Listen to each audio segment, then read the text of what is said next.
अली अकबर को नेज़ा ठोंक कर बर्छी के जख्म देकर अपनी अपनी जगहों पर तैनात होकर के खड़े हो जाते हैं। हजरत इमाम हुसैन अलैहिस्सलाम ने जाकर के अपने जवान बेटे के सर को लेकर के अपने जानू पर रख लिया और रखने के बाद देखा तो नेज़ा उनके सीने में घुसा हुआ था। बर्छी की अनी आपके सीने को चाक करके पीछे निकल गई थी। थरथराते कांपते हुए हाथों से एक बूढ़े बाप ने जवान बेटे के सीने से जब नेज़ा निकाला है, आसमान कांप रहा था, जमीन हिल रही थी, फरिश्तों में गुलगुला था, लोग हैरत ज़दा थे, लोगों के दिलों पर अजीब सा हैजान था। सोच रहे थे हम साहिबे दिल लोग हैं, हम औलाद वाले हैं, हम सोचे अगर हमारे बच्चे के किसी के फांस लग जाए और हम उसको सुई से जब फांस निकालते हैं, जब बच्चा फांस की तकलीफ से चिल्लाता है तो फिर बाप के कलेजे पर क्या गुजरती है। एक फांस निकालने में हम तड़प जाते हैं और नबी के इस नवासे ने अपने जवान बेटे के सीने से जब नेज़ा निकाला होगा तब हुसैन का आलम क्या होगा। खून का फव्वारा छूटता है, आसमान की तरफ हाथ उठा करके हुसैन दुआ करते हैं, खालिक़े कायनात तेरी बारगाह में इस्लाम का ये नजराना पेश है। अपने नबी के दीन पर अपने बेटे को जवान को कुर्बान कर दिया, बारे इलाही इस कुर्बानी को तू कबूल फरमा ले और जबान पर मेरे कोई शिकायत नहीं है। ऐ अल्लाह तेरा हर हाल में शुक्र है।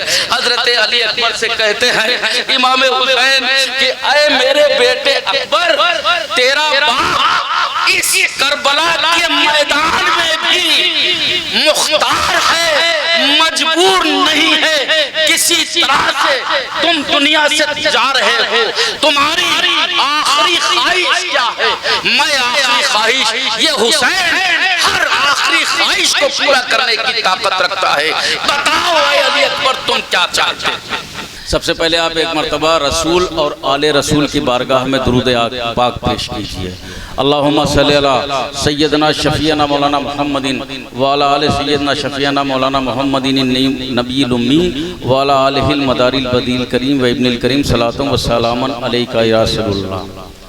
आबरूए शेर सुखन अल्लामा अदीब मकनपुरी ने कहा था कि जमाले नूरे अज़ल को हुसैन कहते हैं, जमाले नूरे अज़ल को हुसैन कहते हैं, जलाले दीन के बल को हुसैन कहते हैं और जवाले फिक्रो अमल पर है सब नामे यजीद, कमाले फिक्रो अमल को हुसैन कहते हैं। इसी जुमले को मेरे जहन में रखिएगा कि कमाले फिक्रो अमल को हुसैन कहते हैं।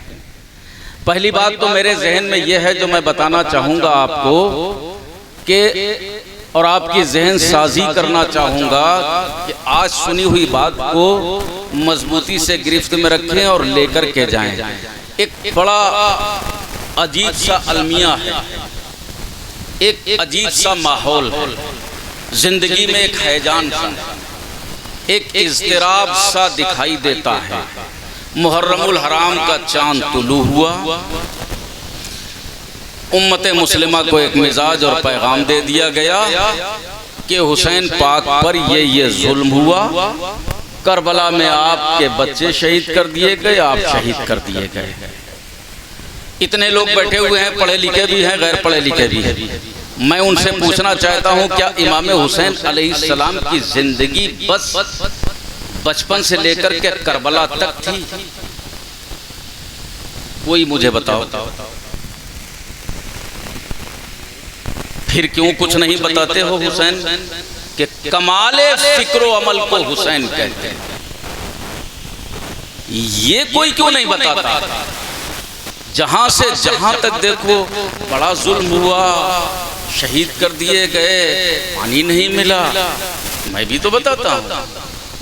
लेकिन नवासे रसूल की हयाते मुक़द्दसा के उन पहलुओं को उम्मत के सामने क्यों नहीं रखते हो कि जिनकी वजह से इस्लाम की बुनियादें कायम हैं, जिनकी वजह से इस्लाम की बहारों का सुहाग कायम है, जिनकी वजह से इस्लाम जिंदा है। वो सिर्फ इतना ही है कि आप शहीद हो गए, आप पर जुल्म हुआ, ऐसा नहीं है। मेरा साथ दें, बहुत अच्छी अच्छी बातें कहूँगा इंशाअल्लाह ताला। अदीब ने कहा था कि कमाले फिक्र अमल को हुसैन कहते हैं। मैं हर बात सोचता हूँ, बारीकी से देखता हूँ, मेरी नज़र जाती है तो इन बातों पर भी एक ज़माना गुजर गया।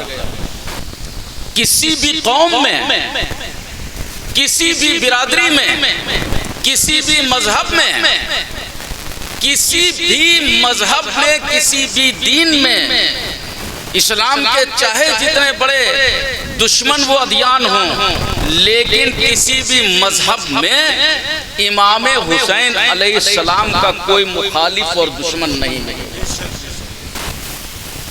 किसी मजहब को देखो, हर मजहब में इमाम हुसैन अलैहिस्सलाम से मोहब्बत करने वाले मिलेंगे।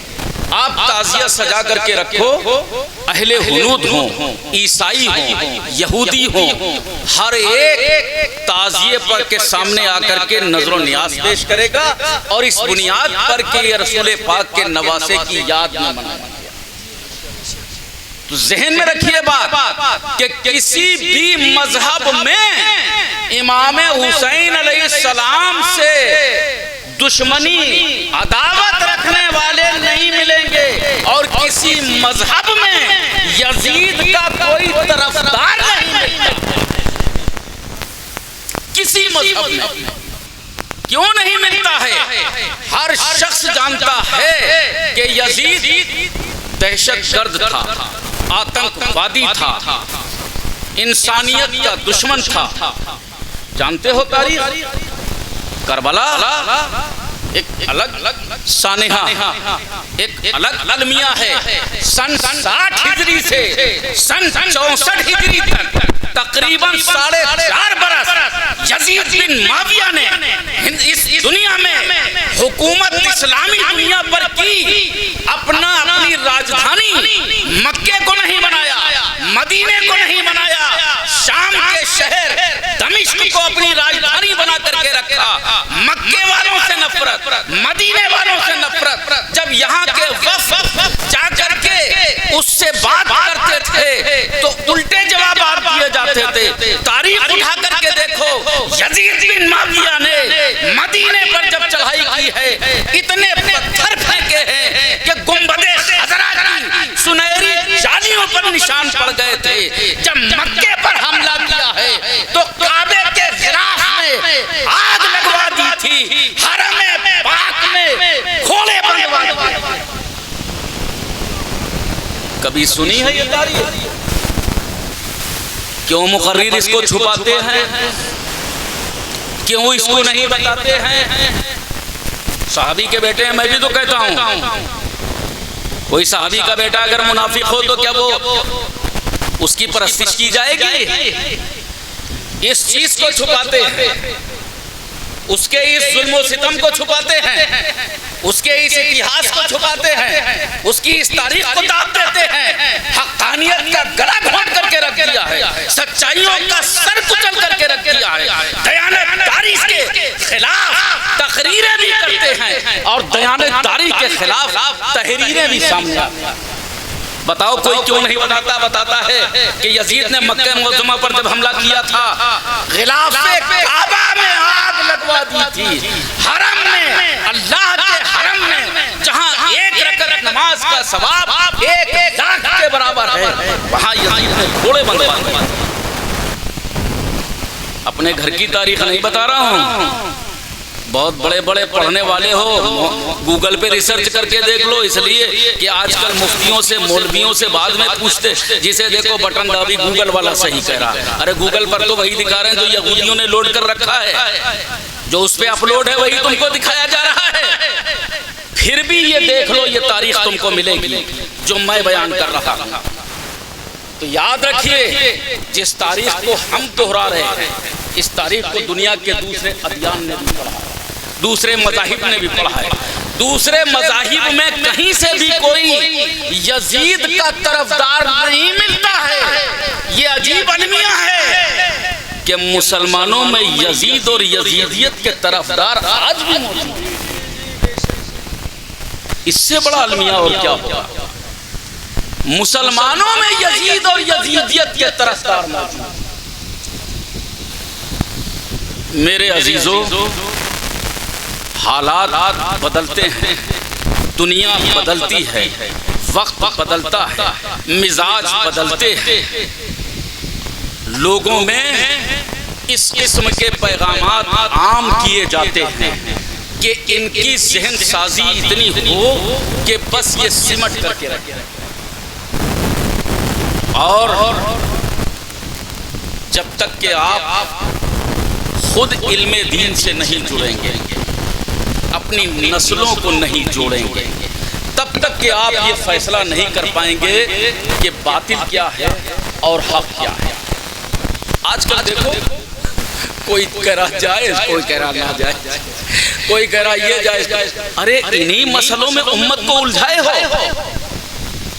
इन्हीं बातों में। इसी के लिए ये महफिलें और रास्ता की जाती हैं, इसी के लिए ये बज़्म सजाई जाती है, इन्हीं बातों को सुनने के लिए इन महफिलों में लाखों रुपया खर्च किया जाता है। अजीज़ाने मिल्लत इस्लाम, अगर आपको कोई शक और शुबा किसी के चीज़ के जायज़ और नाजायज़ होने का, तो सबसे पहले अपने उलमा से रुजू हो, उनसे पूछें और पूछने के बाद फिर कहीं बयान करें। जिसको कुछ नहीं आता है वो सबसे बड़े फतवे देता हुआ दिखाई देता है। बस दो चार बातें सुन ली और अपने लोगों को खड़ा कर लिया, दे फतवेबाजी, दे फतवेबाजी। बंदे खुदा के, कभी गौर किया है, कभी सोचा है कि इन चीजों से उम्मत का भला होने वाला नहीं है। ये इस्लाम को उस खसारे में ले जा रही हैं, चीजें उस जगह ले जा रही हैं, उस गड्ढे में ले जा रही हैं जहां से इस उम्मत के उरूज के बजाय असफला साफिलीन की याद ताज़ा होती है। कह रहे अमीर गड्ढे में तुम्हारी हरकत और सकनात, तुम्हारी फिक्रें, तुम्हारा ख्याल, तुम्हारा तसव्वुर इन्हीं बातों में उलझ करके रह गया है और तुम भूल गए हो कि रसूल ने क्या क्या फरमाया। अच्छा बताओ, अगर मुसलमान हो तो सबसे ज्यादा किसकी बात मानो? अल्लाह की, उसके रसूल की? बताएं, मेरी बात का जवाब दें। अल्लाह की और उसके रसूल की मानोगे? क्या रसूल पाक से ज्यादा भी कोई बताने वाला? नबी पाक ने फरमाया, ना तारिको फीकुम सकलैन, मैं दो भारी भरकम चीजें छोड़ करके जा रहा हूं तुम्हारे बीच, एक कुरान और एक अपनी अहले बैत। तो कुरान जितना मुअज़्ज़म है, अहले बैत भी उतने मुअज़्ज़म है कि नहीं? आप बताएं, फैसला कीजिए। अल्लाह के नबी ने दो चीजों का जिक्र किया, तफरीक नहीं की कि कुरान इतना मुअज़्ज़म, मेरी आल इतनी मुअज़्ज़म। कोई पैमाना कायम किया, साफ लफ्जों में कहा दो भारी भरकम चीजें छोड़ के जा रहा हूं। तारिको फीकुम सकलैन, अव्वलुहुमा किताबुल्लाह, कुरान जो मेरी किताब है और मेरी औलाद। तो कुरान जितना मुअज़्ज़म है, जितना मोहतरम है, वारिसाने कुरान भी तो उतने मुअज़्ज़म हैं, वारिसाने कुरान भी तो उतने मोहतरम हैं। कुरान पर जो कपड़ा लपेट दिया जाए उसको बगैर वुज़ू छू नहीं सकते, बगैर वुज़ू जो कपड़ा लपेट दिया जाए उसको बगैर वुज़ू छू नहीं सकते। अल्लाह के नबी की आल उतने ही मुअज़्ज़म और मोहतरम है, इसलिए कि अल्लाह के रसूल की निस्बत की बुनियाद। तो मेरे अजीजों, इमाम हुसैन अलैहिस्सलाम की शख्सियत,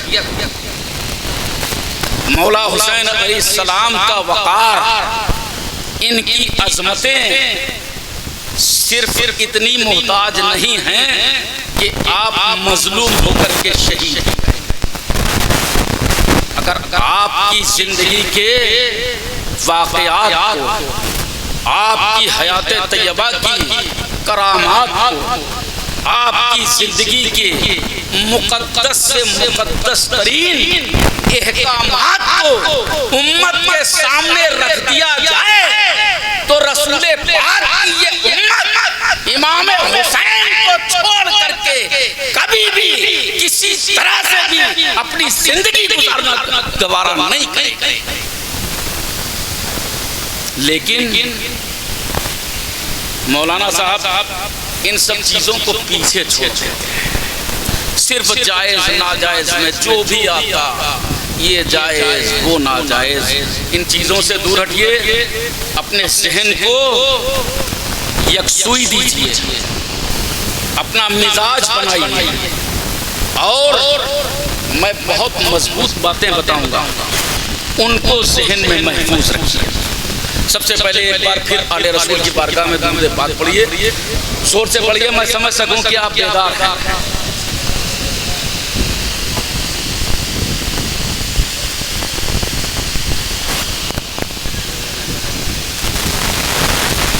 एक बार और पढ़िए, पढ़िए। अल्लाहुम्मा सल्ली अला सय्यदना शफीअना मौलाना मुहम्मदिन व अला आलि सय्यदना शफीअना मौलाना मुहम्मदिन नबील उम्मी व अला आलिहिल मदारिल बदील करीम व इब्निल करीम सलातु व सलामुन अलैका या रसूलल्लाह या हबीबल्लाह या नबी अल्लाह सल्लु अलैहि सलामन दाइमन बिदवामिल हय्यिल क़य्यूम। हर आँख जिनके लिए महवे अश्क बारी, हर आँख जिनके लिए महवे अश्क बारी है, उन्हीं का नाम जफाओं पे ज़र्बकारी है। हुसैन का तो सफर करबला में खत्म हुआ, हुसैनियत का सफर लेकिन अब भी जारी।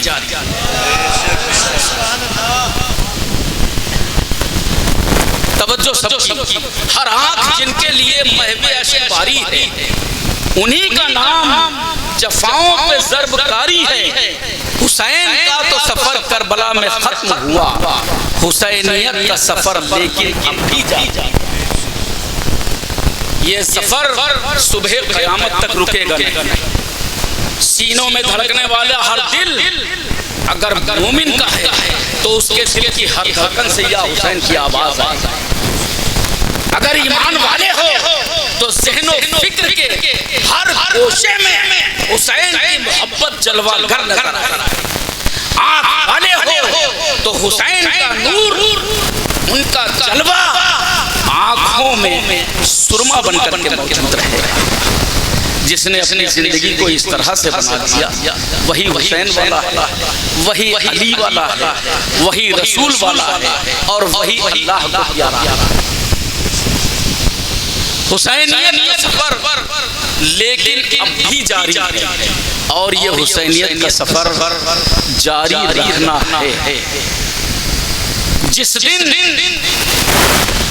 मुसलमानों ने हुसैनियत के सफर पर ब्रेक लगा दिया, हुसैनियत के सफर को रोक दिया, जिस दिन ये सफर दम तोड़ गया, जिस दिन इस सफर के राही रास्ता भूल गए, जिस दिन इस सफर के रास्ते पर चलने वाले मुजाहिद अपने मकसद से फरामोश कर बैठे, उस दिन ईमान मिट जाएगा, इस्लाम की सच्चाइयां खत्म हो जाएंगी, अल्लाह उसके रसूल को पहचानने वाले मौजूद रहेंगे, दीन की हकीकतें गुमराहियों का गाना बना बुनेंगी, लोगों का ईमान सर्द पड़ जाएगा, इस्लाम का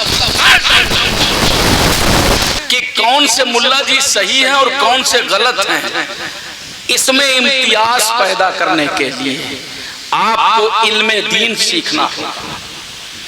अपने यहाँ बेहतरीन दारुल उलूम कायम कीजिए। ये दामन फैला करके आपसे मैं भीख मांगता हूँ, मेरा अपना कोई उसमें फायदा नहीं, मेरे कोई अपने बच्चे नहीं पढ़ेंगे, लेकिन मेरे अजीजों दामन फैला करके भीख मांग रहा हूँ।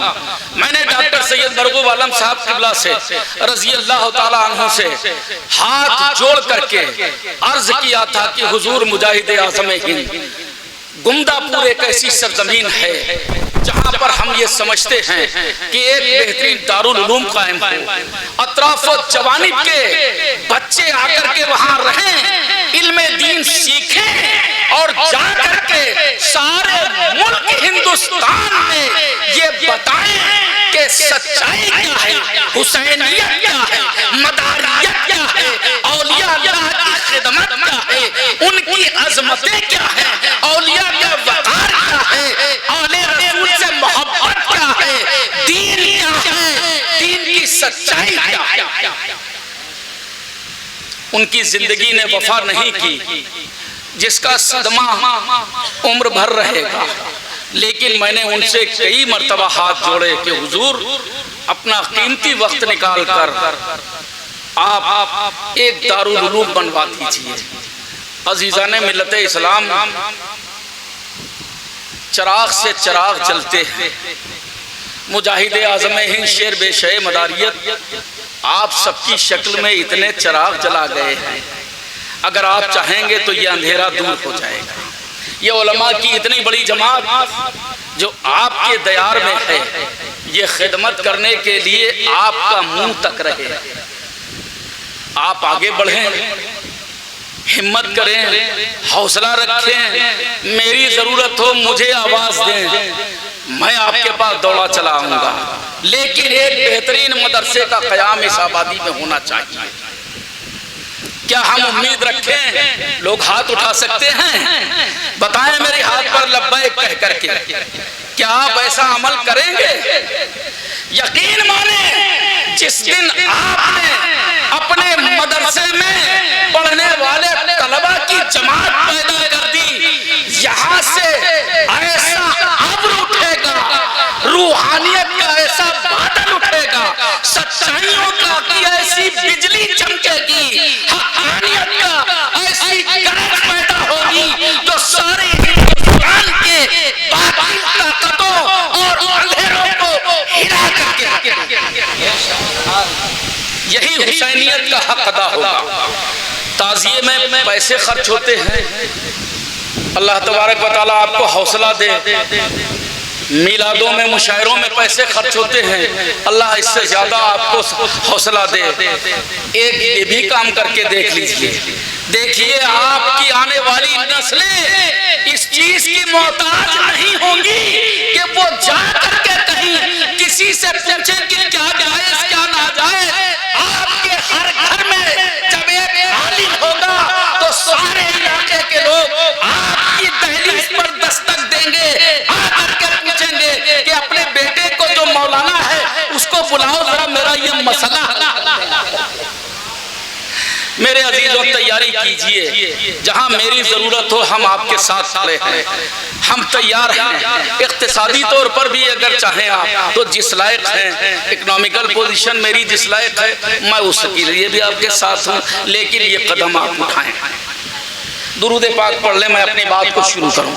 अल्लाहुम्मा सल्ली अला सय्यदना शफीना मौलाना मुहम्मदिन व अला आले सय्यदना शफीना मौलाना मुहम्मदिन नबील उम्मी व अला आलिल मदारिल बदील करीम व इब्निल करीम सलातुम व सलाम अलैका या रसूल अल्लाह या हबीब अल्लाह या नबी अल्लाह सल्लु अलैहि सलामन दाइमन बिदवामिल हिल।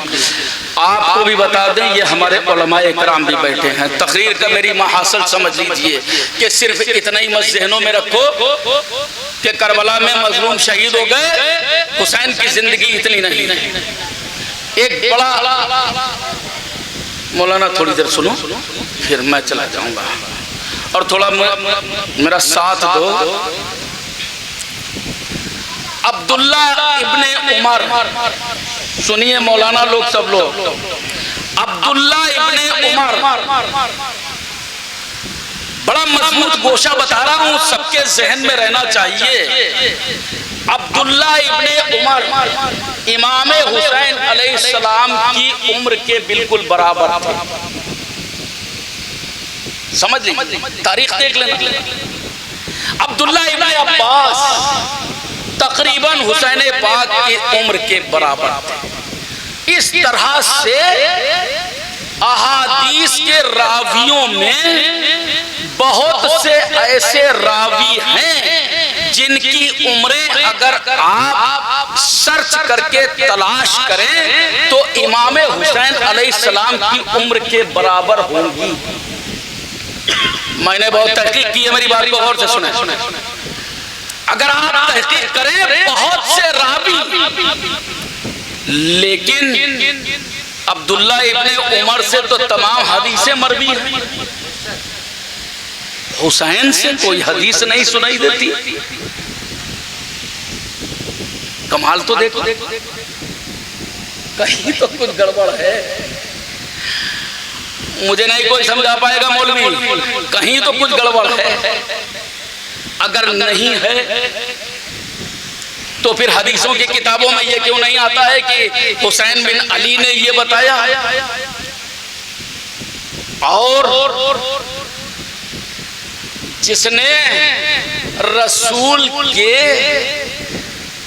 गोद में परवरिश पाई, जिसने नबी की जिंदगी को करीब से देखा, जिसने घर का माहौल देखा हो, जिसने रसूल की बेटी का दूध पिया, जो रसूल पाक के कांधों पर सवार रहा, जिसने नबी की बातें सुनी, फिर कोई रवायत क्यों नहीं? उनके उम्र के दूसरे सहाबा से तमाम रवायतें मिलती हैं, इमाम हुसैन से कोई रवायत क्यों नहीं मिलती? मौलाना लोग, आप ही लोग बता दो भाई, मुझे कोई मेरी रहनुमाई करो, क्यों नहीं मिलती? कुछ तो गड़बड़ है। यही है, यही बता रहे हैं। कौम को उलझा कहां पर दिया गया?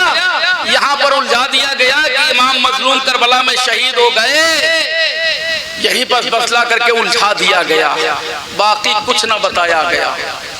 200 बरस तक बनु अब्बास बनु उमैया का दौर रहा, अपने मतलब की हदीसें तारीखी हवालों के साथ किताबों में लिखते रहे। अहले बैत की दुश्मनी, आले रसूल की दुश्मनी खुल करके सामने आई। नबी के घराने की दुश्मनी, उनके वकार को, उनकी अजमतों को पामाल कर देने के लिए, उनकी इज्जतों को पामाल कर देने के लिए एक रास्ता ये भी निकाला गया, एक शोशा ये भी निकाला गया कि उन्हीं की उम्र के दूसरे सहाबा रसूल की बातों को रवायत कर रहे हैं, हुसैन से कोई रवायत पेश नहीं की जाती। जवाब हो तो मुझे फोन पे बता देना, कोई भी बता देना, मेरा नंबर सबके पास है, ना मालूम हो इनसे लोगों से ले लेना। सिर्फ दुश्मनी, लेकिन ये दुश्मनी भी क्या? अल्लाह तबारक व तआला ने जिस हुसैन की परवरिश इतनी नाज बर्दारी से कराई हो कि सारी दुनिया उस नाज बर्दारी का जवाब न दे पाए, तो कोई उनके अजमत और वकार को क्या मिटा देगा? मदीने की सरजमीन है, रसूल पाक दुनिया से तशरीफ ले जा चुके हैं। हजरत मौलाए कायनात हजरत अली अलैहिस्सलाम के घर में एक अजीब सी खुशी का माहौल है। हजरत फातिमा अपने दोनों बच्चों से कुछ बातें कर रही हैं। थोड़ी देर के बाद इमाम हसन तो वहीं मौजूद रहे, इमाम हुसैन घर से बाहर निकल गए। आप टहलते हुए घर से थोड़ा दूर निकल गए। बच्चे छोटे छोटे थे, थोड़ा दूर चले गए,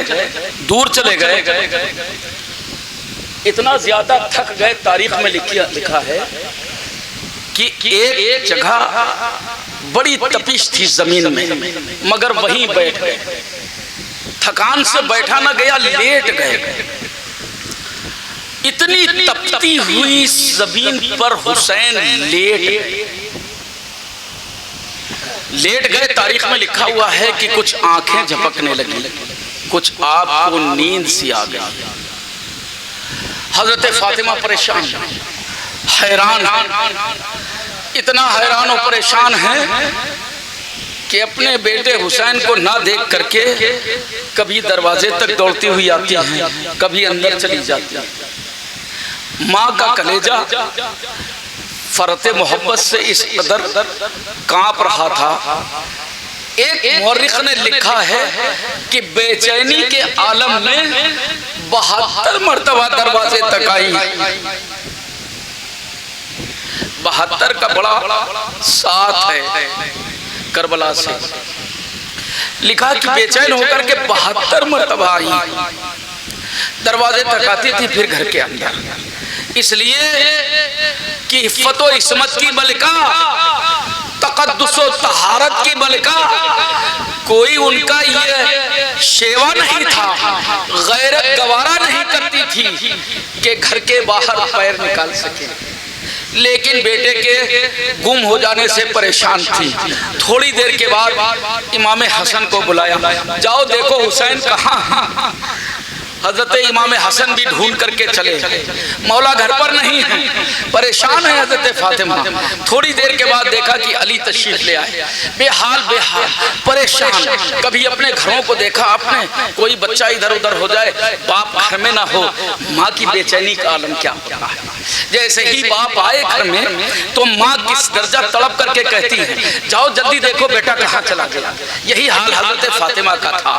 हजरत मौलाए कायनात जैसे ही घर में तशरीफ लाए, हजरत फातिमा ने कहा, जाओ देखो जा करके, हुसैन नहीं मिल रहे हैं, बहुत देर से हुसैन नहीं मिल रहे हैं। हजरत अली घर से बाहर निकले, चलते चलते थोड़ी दूर घर से निकल गए, आबादी के बाहर मदीने से पहुंच गए, हुसैन को तलाश कर रहे हैं। थोड़ी देर के बाद देखा कि जलती हुई तपती हुई जमीन पर हुसैन आराम फरमा है, सो रहे हैं, और अल्लाह का मुकद्दस फरिश्ता जिब्रील अपने पर का साया किए हुए।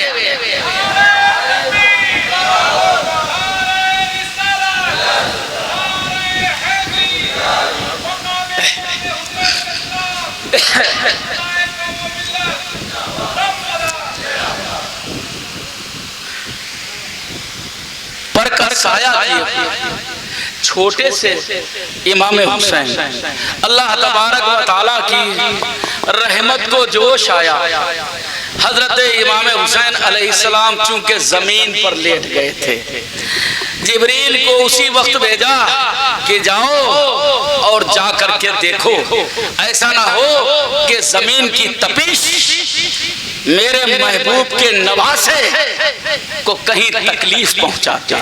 इस नाज बरदारी से परवरिश फरमाई गई है हुसैन अलैहिस्सलाम। पूरी दुनिया में, पूरी कायनात में कोई मिसाल पेश कर सकता है? कोई नहीं पेश कर सकता है। मेरे अजीजों, ये वक़ार और अज़मत है। इसीलिए इमाम हुसैन अलैहिस्सलातु वस्सलाम के घराने में ऐसे लोग आते थे, तरीका सीखते थे, नमाजें पढ़ने का, रोजे रखने का, बातचीत करने का, और अल्लाह के रसूल से अपनी मोहब्बतों का हक अदा किया करते थे, अपनी मोहब्बतों का हक अदा किया करते थे।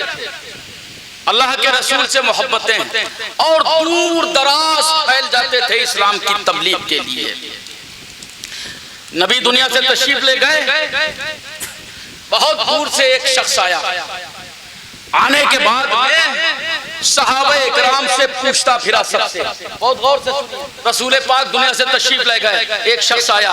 आने के बाद में लोगों से कहा, तमाम लोगों से पूछा कि रसूल पाक नमाज कैसे पढ़ते थे? कहा ऐसे पढ़ते थे। नबी खाना कैसे खाते थे? इस तरह से खाते थे। रसूल पाक सोते कैसे थे? तरीका क्या था सोने का? जागने का क्या था? मुलाकात करने का सलीका क्या था? नसीहतें किस तरह से फरमाया करते थे? घर वालों से कैसे पेश आते थे? नबी की अदाएं कैसी थी? नबी चलते कैसे थे? नबी हंसते कैसे थे? नबी बातें कैसे करते थे? रसूल मुस्कुराते कैसे थे? रसूल फिर सबने बताया सहाबा ने कि अल्लाह के रसूल ऐसे चलते थे, नबी यूं मुस्कुराते थे, अल्लाह के रसूल ऐसे बातें करते थे। पूछने वाले ने पूछा, रसूलुल्लाह थे कैसे? जब ये पूछा तब कोई नहीं बता पा रहा है कि रसूल थे कैसे। जब ये पूछा कोई नहीं बता पाया एक सहाबिये रसूल ने उस शख्स का हाथ पकड़ा और ले जा करके इमाम हुसैन के दरवाजे खड़ा कर दिया और अली अकबर को आवाज दी, जिनको हम शबीए पैगंबर कहा जाता था, जो बिल्कुल रसूलुल्लाह की तरह थे। कहा देखो इनकी शक्ल सूरत रसूल है। सुभान अल्लाह। अली अकबर जिनको हम शबीए पैगंबर कहा जाता था, इमाम हुसैन अलैहिस्सलाम के सबसे बड़े बेटे। एक झलक दिखाता हूं करबला की। 10वीं मुहर्रम का दिन है। सारी शहादतें 10वीं मुहर्रम को हुई। सारी शहादतें 10वीं मुहर्रम को हुई। 9वीं मुहर्रम की रात है। अल्लाह के बरगुज़ीदा बंदे इबादत और रियाजत में मसरूफ हैं। इमाम हुसैन अलैहिस्सलाम ने तमाम लोगों को जमा किया। 9वीं तारीख को खेमागाह में, आपको जाना मैसर हो तो देखना, खेमागाह फिर उसी तरह से बना दिया गया। मैंने तो आंखों से बोसा दिया जहां हुसैन बैठे थे उस जगह को। तारीख ने उस जगह को भी अपने अंदर समेट करके रखा है।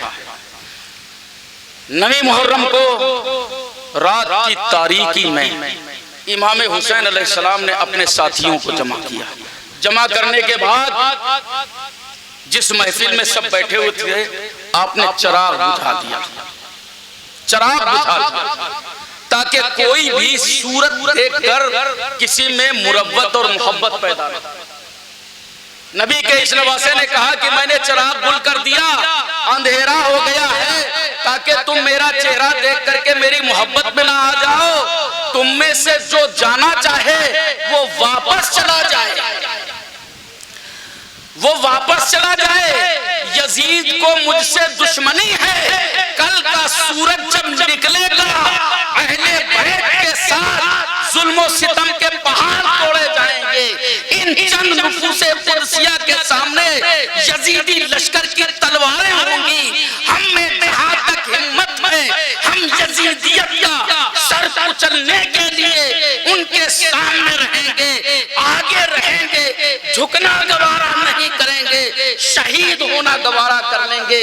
तुम में से जो चाहे वो आज की रात, इस अंधेरी रात में यहाँ से चला जाए। मैं उसको अपनी मोहब्बतों का वास्ता देता हूँ।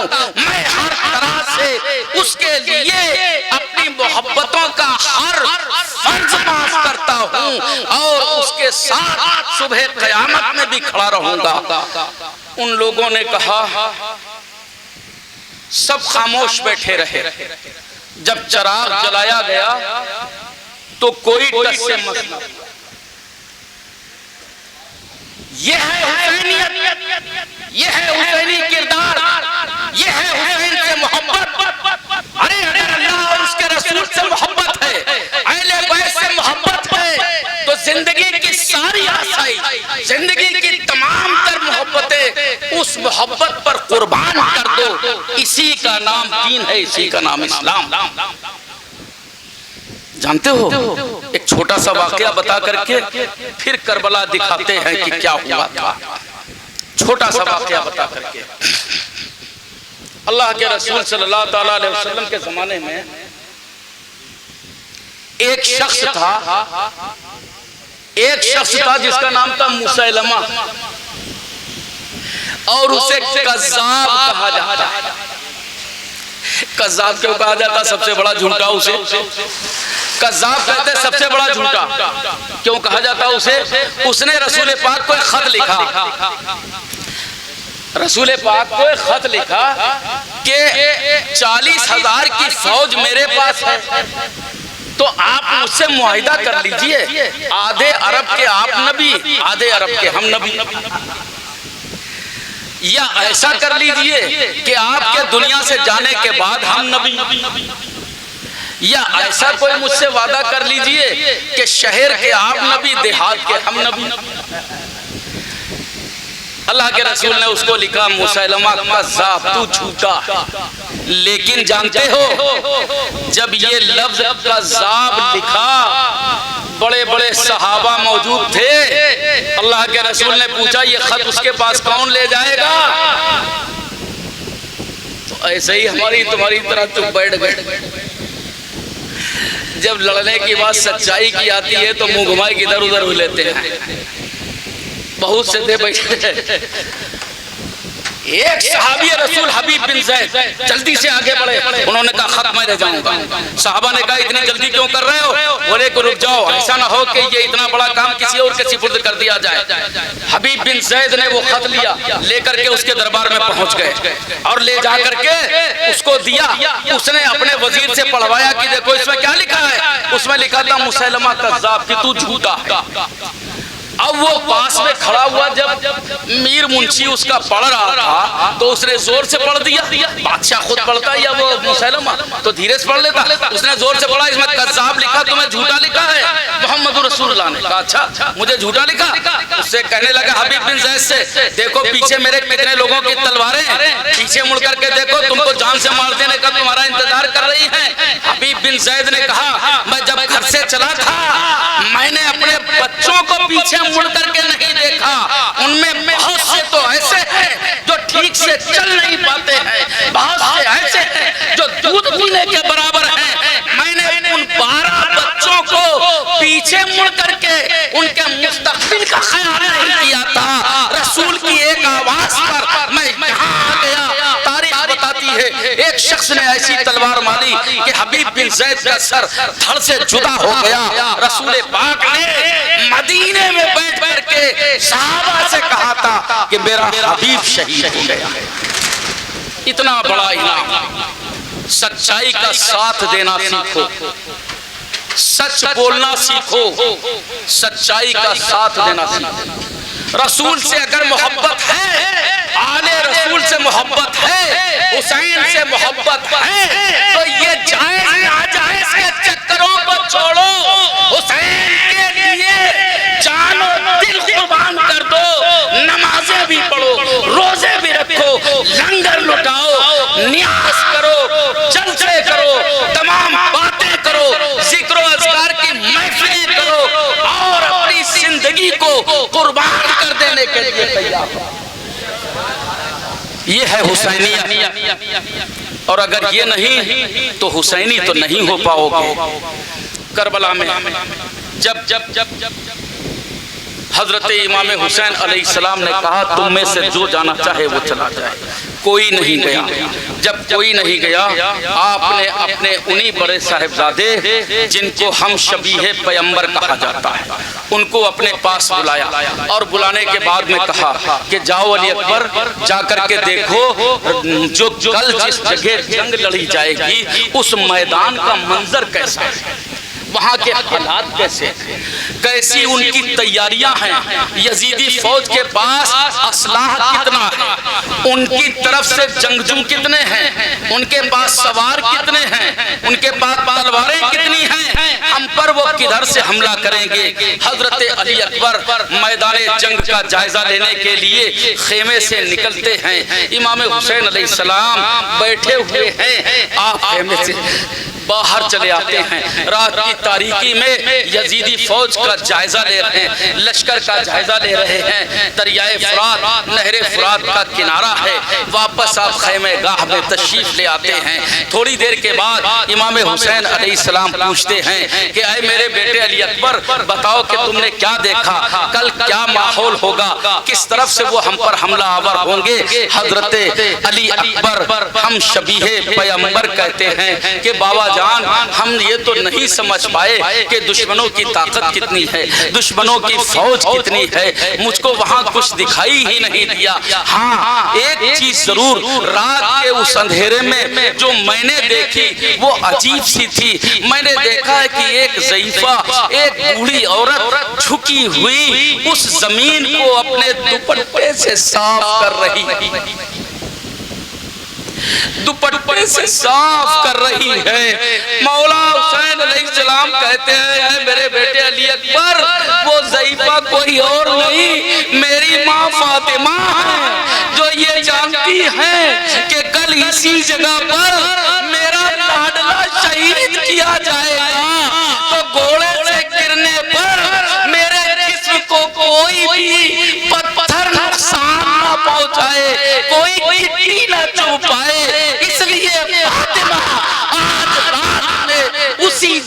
अपने दुपट्टे से साफ कर रहे। ये है करबला, इसका नाम करबला। कहते हैं कि करबला में थे अली और नबी सभी, मगर इम्तिहान गाह में इमदाद नहीं की जाती। इम्तिहान गाह में इमदाद नहीं की जाती। हुसैन मजबूर नहीं थे, माजूर नहीं थे, ताकत भी थी, कुव्वत भी थी, रूहानी ताकत के मालिक थे। इशारा कर देते तो अजिन्ना की फौज आ जाती लड़ने के लिए, दुआ कर देते आसमान से फरिश्ते आ जाते। हुसैन माजूर और मजबूर नहीं थे, लेकिन ये हमारे लिए सबक था सुबह क़यामत तक के लिए, ये उम्मत के लिए तालीम थी।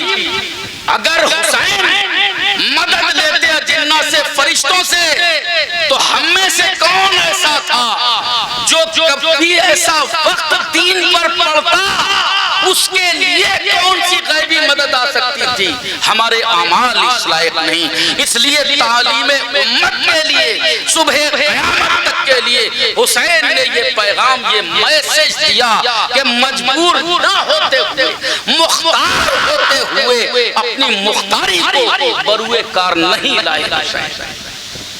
हजरत अली अकबर ने आकर के जब ये बताया, इमाम हुसैन अलैहिस्सलातु वस्सलाम परेशान हाल। सुबह का सूरज तुलू हुआ, 10वीं मुहर्रम की तारीख। और बता दें आपको, जैसे आज 7 तारीख है, आज 7 तारीख है, 7वीं मुहर्रम है। कहीं कहीं आपने सुना होगा कि इमाम कासिम की मेहंदी उठती, सुना होगा। तारीखों में अजीब सा खलत मलत किया गया है और अपने अपने हिसाब से ज्यादा लिखा गया है, लेकिन ये सच्चाई है कि अहले बैत अतहार की जितनी शहादत हुई वो मुहर्रम की 10वीं तारीख को ही हुई। उन नुफूसे कुदसिया की शहादत का दिन 10वीं मुहर्रम ही है।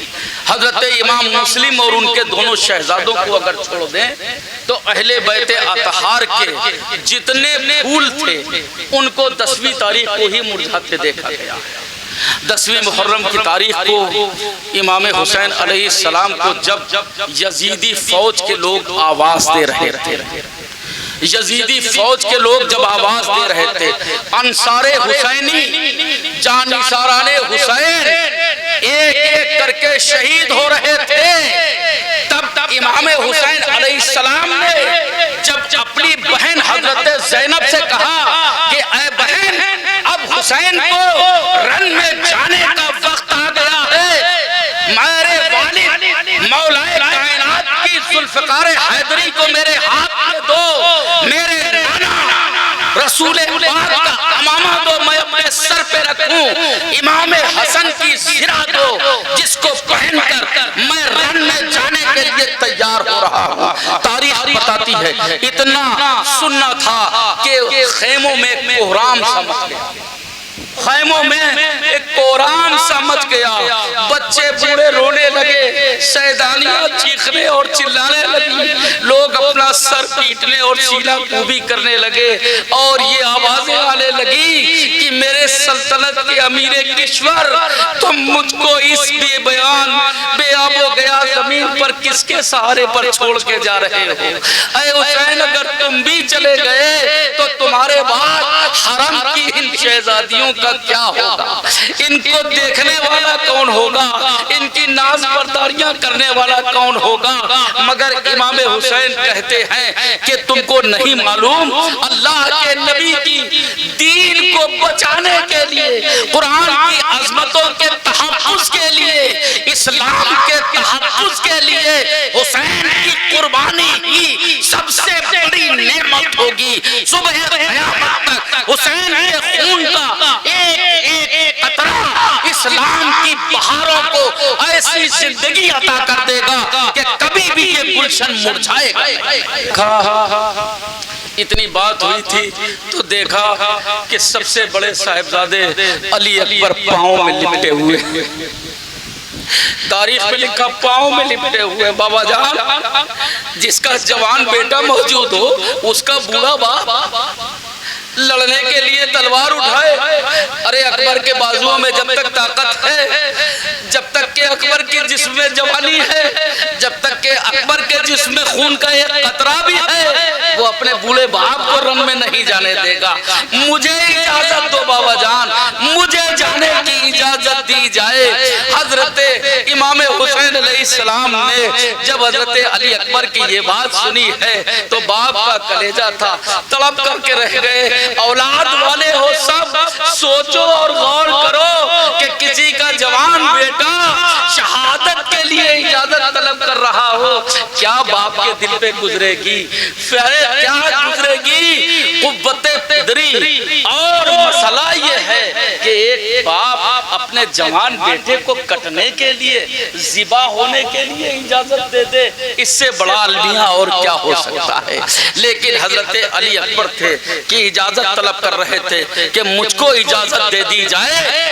गरज के हजरत ज़ैनब ने जब ये देखा तड़प गई और हजरत अली अकबर को अपने पास बुलाया, कहा क्या कर रहे हो।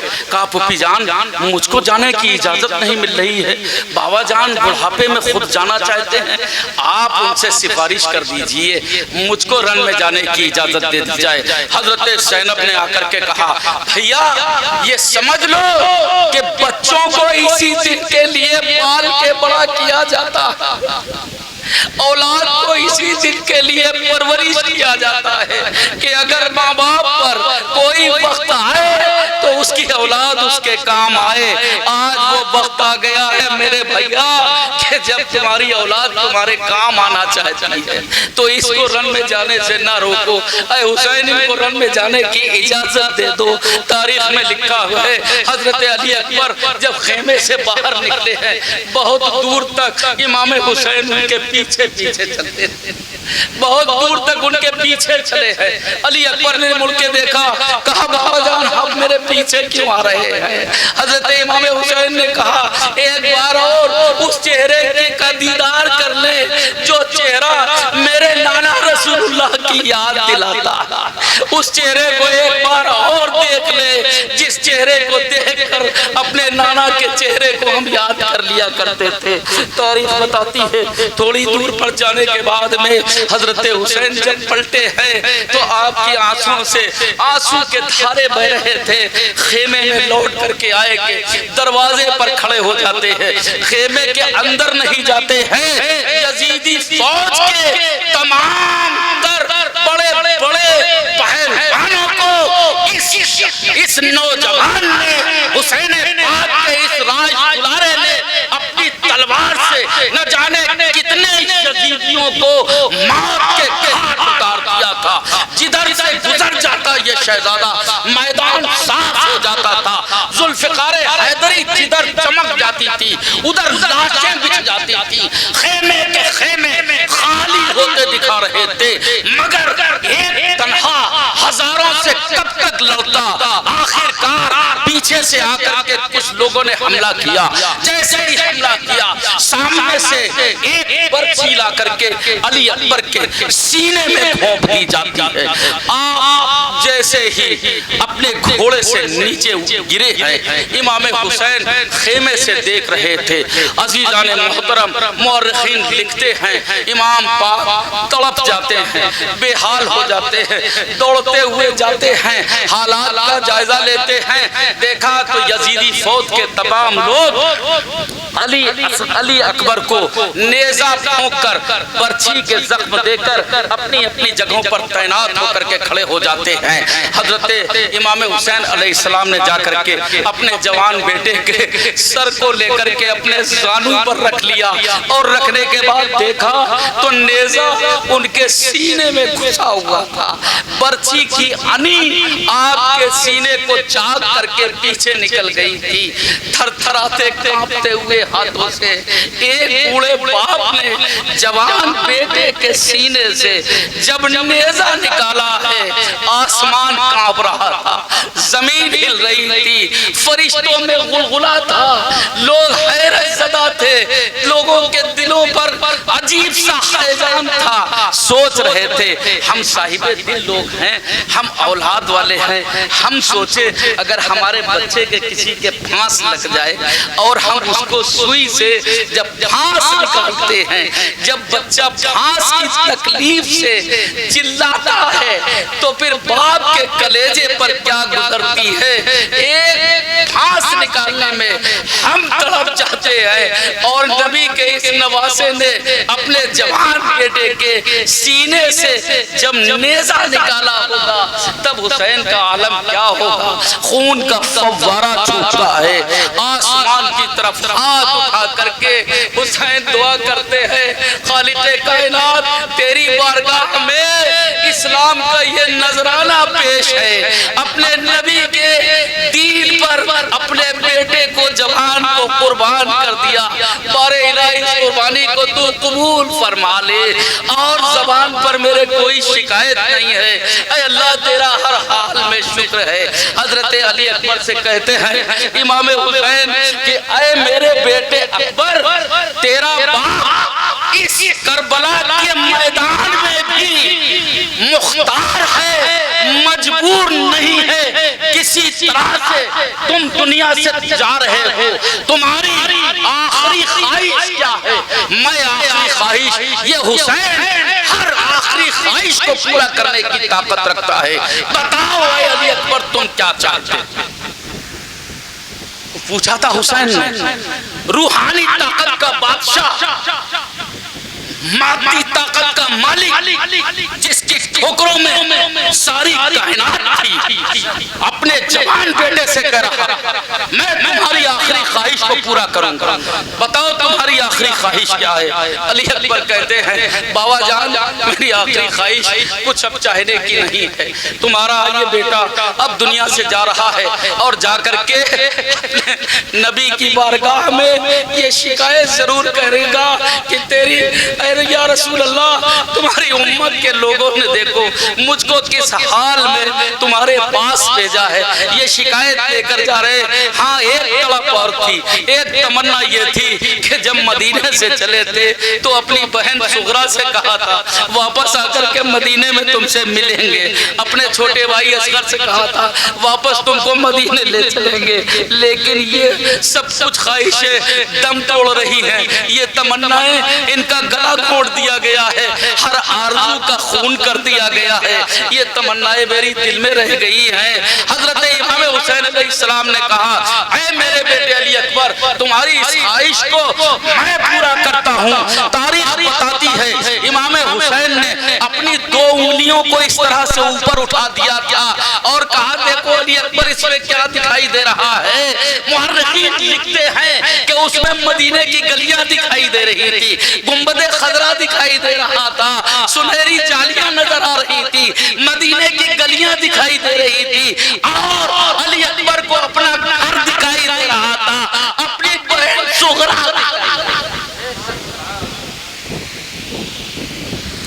ये है दुरूद पाक पढ़ लें एक मरतबा।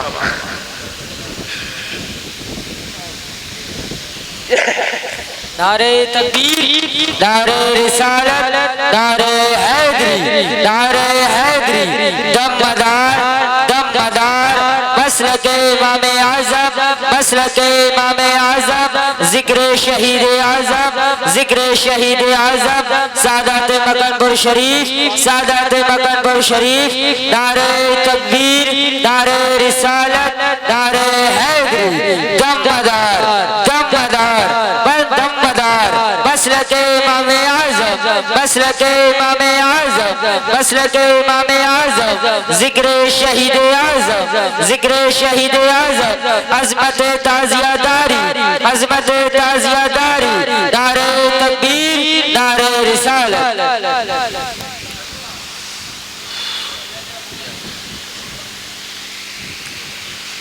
कई बरस से तकरीबन 20 बरस हो गए होंगे, ज़्यादा हो गए होंगे।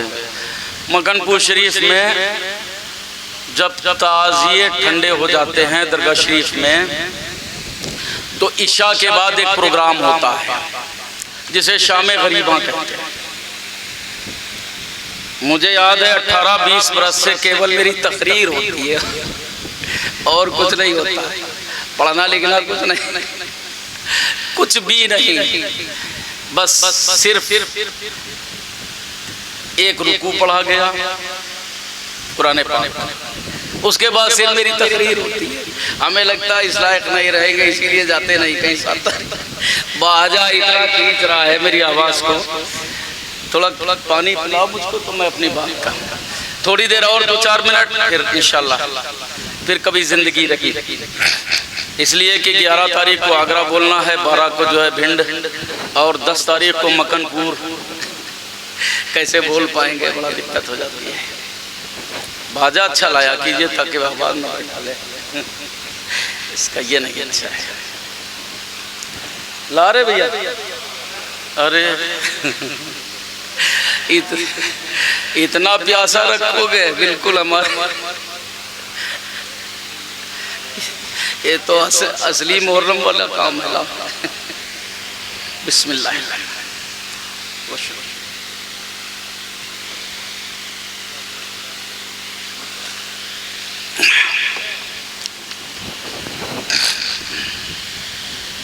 दुरूद शरीफ एक बार और पढ़ें, जिंदा दिली के साथ पढ़िए। बस आखिरी भाग कह करके अपनी बात को ख़त्म करते हैं इंशाअल्लाह ताला। और वो भी अगर आपको ज़हनी तौर पे अच्छा लग रहा हो तो, नहीं तो बात ख़त्म कर दें यहीं पर प्रोग्राम खत्म। ठीक है, ठीक है, आप सुनना चाहेंगे इंशाअल्लाह ताला, ठीक है। तब एक बार दुरूद पढ़े आले रसूल की बारगाह में। अल्लाहुम्मा सल्ली अला सय्यदना शफीअना मौलाना मोहम्मद वाला आले सय्यदना शफीअना मौलाना मोहम्मदिन नबील उम्मी वाला आलिहिल मदारिल बदील करीम व इब्निल करीम सलातुम व सलामुन अलैका या रसूल अल्लाह या हबीब अल्लाह या नबी अल्लाह सल्लु अलैहि सलामन दायमन बिदवामिल हय्यिल क़य्यूम।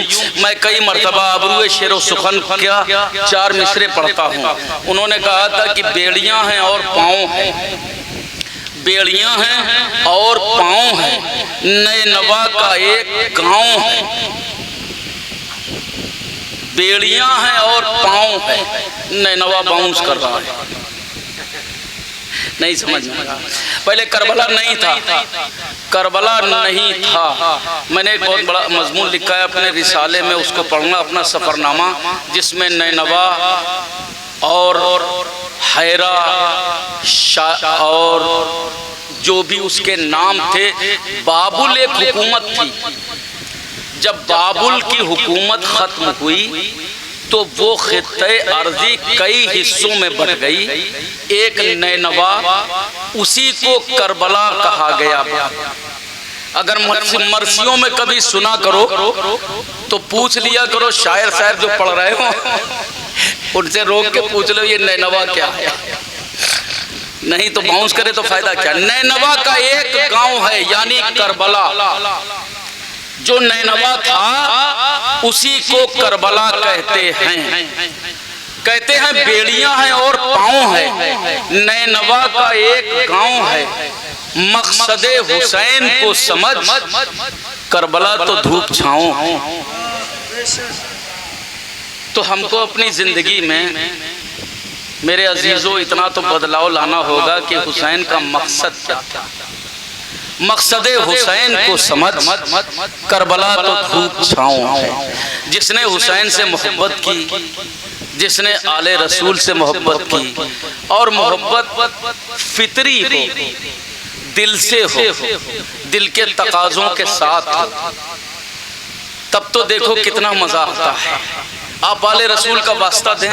यकीन माने हमारे बुजुर्गों का तरीक़ेकार रहा है, कोई कितना बीमार है और ताज़िए के पास जा कर के कोई दुआ उनके वसीले से मांगे, वो बिल्कुल ठीक हो जाता है। मैं बता रहा हूँ, आपने शायद सुना हो, 2 वाक़े मेरी ज़िंदगी के बिल्कुल हैं साफ साफ, बिल्कुल। सबसे पहले तो मेरी बचपन में सांस उखड़ती थी, सांस उखड़ जाती थी। जैसे खेलने कूदने में या दौड़ने भागने में तो बहुत देर कंट्रोल में नहीं आती थी। बड़े बड़े डॉक्टरों को वालिद साहब ने दिखाया, हमारे वालिद साहब खुद डॉक्टर थे और बरेली में सबसे पहले रहते भी वही थे। जब प्रतापपुर में डॉक्टर मरहूब आलम साहब किबला नहीं आए थे, उससे पहले हमारे वालिद और वालदा ही बरेली में रहते थे। और बहुत अच्छी जगह शहर में शायदाना साहब के पास जो टेढ़ा टेढ़ा नीम था, वहीं उनका डकवा खाना था। सन 60 से लेकर के सन 66 तक, 1960 से 66 तक 6 साल बोले। खैर वो तो एक गुजरी बात है। तो हमारी सांस उखड़ती थी, हमारा भी नाल यही शहर में, हम यही के हैं। तो डॉक्टरों को दिखाया, बहुत इलाज हुआ, नहीं ठीक। मुहर्रम आ गया, कई महीने नहीं सालें गुजर गए। तो हमारी वालदा ने हाथ पकड़ा और हाथ पकड़ करके रात में, चूंकि हमारे यहाँ खवातीन दिन में नहीं निकलती हैं, कहीं दिन में नहीं निकलती, इसीलिए शादियाँ दिन में नहीं होती, कोई प्रोग्राम दिन में नहीं होते हमारे यहाँ, सब कुछ रात में होता है। खवातीन रात में निकलती हैं। तो उन्होंने हाथ पकड़ा, रात में लेकर के ताजिए के पास जा करके दुआ मांगी और खूब रोई। इमाम हुसैन का वसीला देकर बेहद रोई। रोने के बाद अपने बेजरी और बेपरी की बात, मफलूकुल हाली और मुफलिसी की बात, नादारी की बात, सब कुछ हुसैन की बारगाह में, जैसे इमाम पाक सुन रहे। यकीन माने दूसरे दिन से मेरी सांस ठीक हुई, मैं जिंदा करामत, मैं अपनी बात। उसके बाद आप आबरूए शेरो सुखन अल्लामा अदीब मकनपुरी से वाकिफ हैं, उनके साहिबजादे सैयद शोहरत हुसैन से वाकिफ हैं। पूरे साल उनके दोनों पैरों में बड़ा दर्द रहा। ये अभी 2 साल पहले की बात है, पुरानी बात नहीं। इतना दर्द कि वो सीधे नहीं खड़े हो पा रहे थे। बड़ा इलाज होता रहा, नहीं ठीक हुए। नमी मुहर्रम को ताजिया हमने उनसे कहा और वो जा करके लिपट गए, दुआ की, उसी वक्त से सीधे खड़े हो गए। आज तक पैरों में दर्द नहीं, आज तक पैरों में दर्द नहीं हुआ। दिल में जज्बा तो पैदा करो, दिल में अकीदा तो पैदा करो, हुसैन को समझने की कोशिश तो करो। हुसैन कोई ऐसी मामूली शख्सियत है जिनको हुसैन कह दिया बस कह दिया। अरे ज़बान, अगर बेवजू हम कुरान नहीं छू सकते हैं, तो बगैर वजू उनके नाम से जो ज़ियारत करता है, इसको भी हाथ लगाना हराम समझो। वारिसाने हुसैन को भी उतनी अजमत से समझो। क्यों नहीं ये याद करते हो, क्यों भूल जाते हो कि अगर कुरान पर चढ़ा हुआ कपड़ा मुअज़्ज़म हो सकता है, निस्बत की बुनियाद पर मोहतरम हो सकता है, तो हुसैन के नाम से बनाई गई यादगार ये इतनी मुअज़्ज़म है, इतनी मोहतरम है कि इसके वसीले से दुआ मांगो, कोई दुआ अल्लाह तुम्हारी रद्द नहीं करेगा। दिल में हुसैन से मोहब्बत का जज्बा हो, अकीदत हो, एहतराम हो। हाय हाय करने से थोड़ी होगा। मुल्ला जी कुछ बक रहे हैं, बकने दो। हुसैन से सच्ची मोहब्बत पैदा कीजिए, अपनी अकीदतों को मजबूत कीजिए, अपनी निस्बतों के तराजू को तौलिए और देखिए कि आपके अंदर कजी और कमी कहां से पैदा हो गई। अरे हमारे बाप दादे तो वो थे, इलाका पूरा कहता था कि ये सच्चे मरहरी, सच्चे हुसैनी हैं।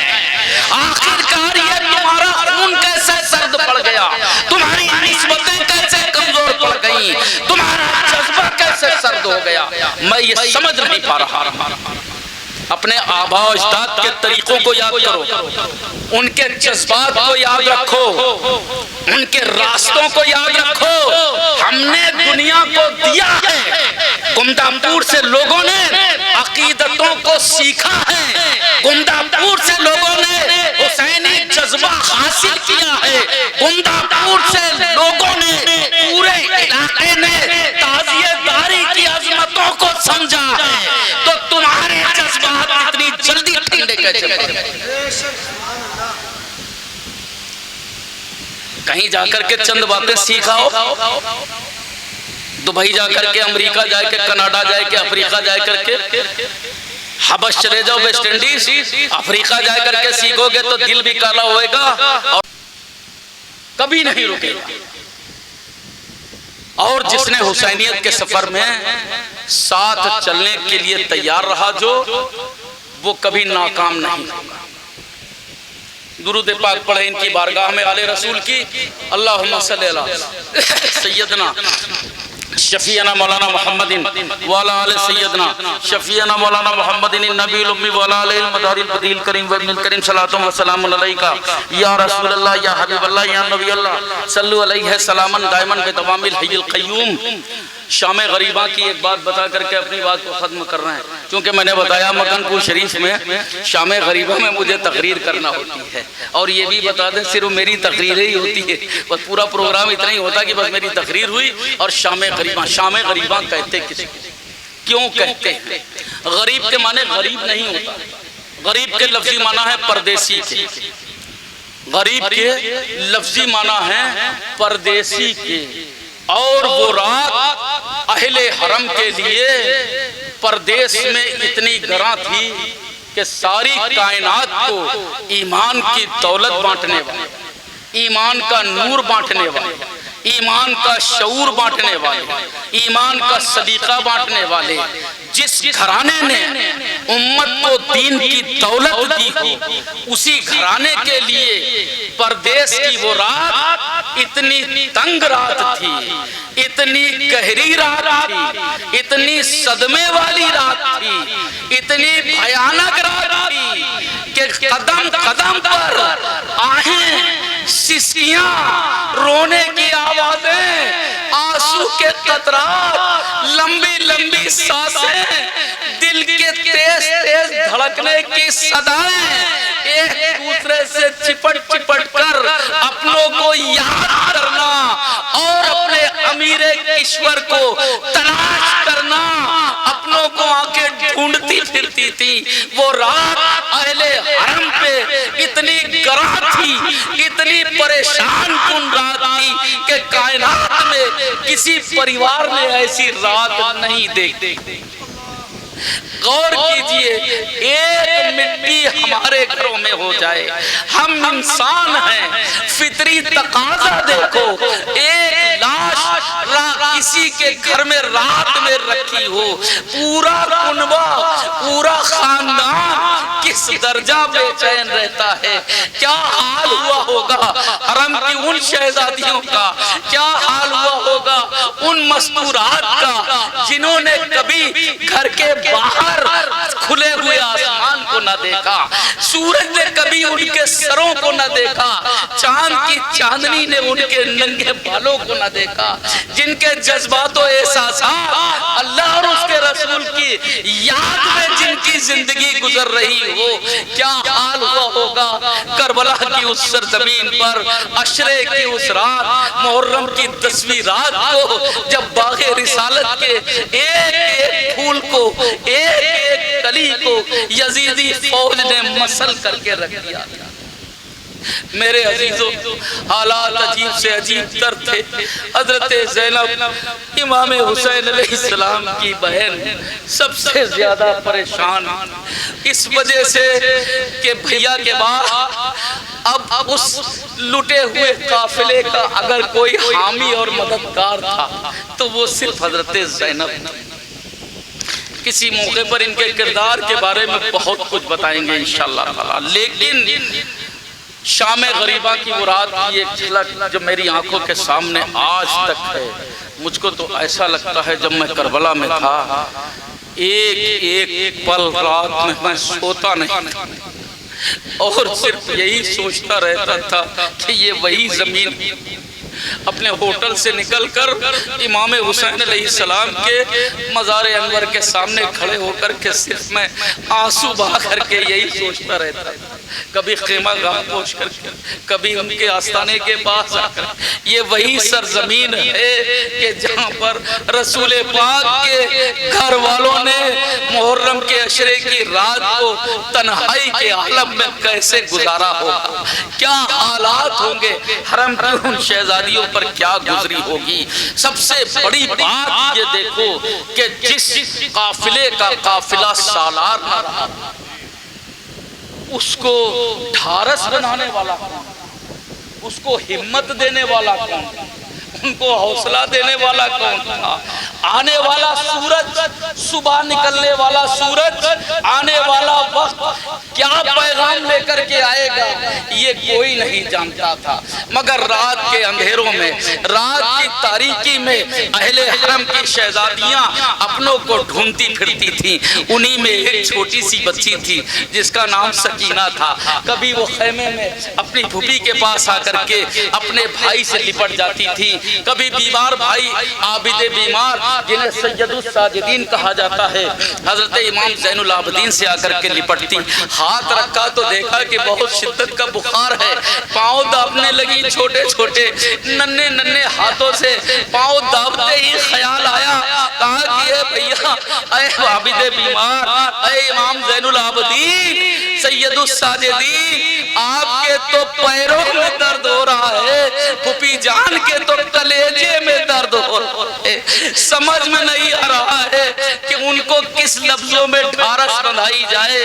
पता नहीं बाबा जान हमको छोड़ करके क्यों चले गए। इमाम अली मकाम अपने घर वालों को छोड़कर कहां चले गए। खैमे से निकलती हैं, निकलने के बाद में आप तलाश करती हैं, देखा तो चारों तरफ लाशें बिखरे हुए पड़े हैं, चारों तरफ लाशें, और लाशें भी कैसे, जिनको फौज ने अपने घोड़ों की टापों से रौंद दिया था, मिसमार कर दिया था, बिल्कुल रौंद के रख दिया था। लाशें बिल्कुल पता नहीं लग रही थी कि किस किस की कौन कौन सी नाश है। इन हालात में एक छोटी सी बच्ची रात की तन्हाई में, रात के अंधेरे में करबला की उस सरजमीन पर इधर से उधर दौड़ती फिर रही है, पुकारती फिर रही है, अपने बाबा जान को आवाज देती है। कई जगह आवाज दी, बाबा जान, ऐ हुसैन अली मकाम, ऐ मेरे बाबा जान आप कहाँ हैं।